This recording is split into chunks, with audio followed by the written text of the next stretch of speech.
સો કેમ છો દોસ્તો? Of plan, ready to move, confuse છો?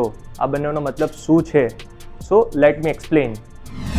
તો સૌથી પહેલાં આપણે સમજીએ છીએ ઓફ પ્લાન, જેનો બેઝિક મતલબ છે કે પ્રોપર્ટી અંડર કન્સ્ટ્રક્શન છે or else future upcoming projects જે ફ્યુચરમાં આવવાના છે.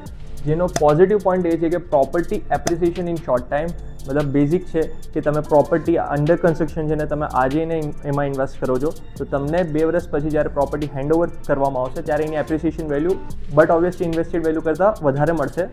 એનો ખાલી માઇનસ પોઈન્ટ એ છે કે તમારે પ્રોપર્ટી જ્યાં સુધી કમ્પ્લીટલી કન્સ્ટ્રક્ટ નહીં થાય ત્યાં સુધી તમે એને રેન્ટ પર નહીં ચડાવી શકો. હવે આપણે સમજીએ છીએ ready to move. Ready to મૂવનો બેઝિક કન્સેપ્ટ એ છે કે તમે ઇમિડિયેટ પરચેસ કરીને ઇમિડિયેટ એમાં મૂવ ઇન કરી શકો છો ઓર જ તમે ઇન્સ્ટન્ટ એને રેન્ટ પર ચડાવી શકો છો. તો એનો એ જ બેઝિક મતલબ છે કે ready to stay. Positive point એ છે કે ઇન્સ્ટન્ટ રેન્ટલ્સ, તમે પરચેસ કરીને પ્રોપર્ટી ઇન્સ્ટન્ટ રેન્ટ પર ચડાવી શકો છો અને તમારી ઇન્કમ સ્ટાર્ટ કરી શકો છો.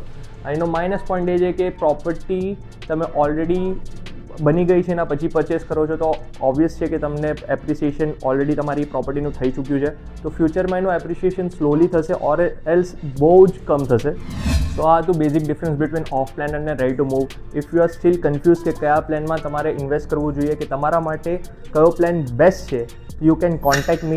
The WhatsApp link is in my bio. See you guys in another video.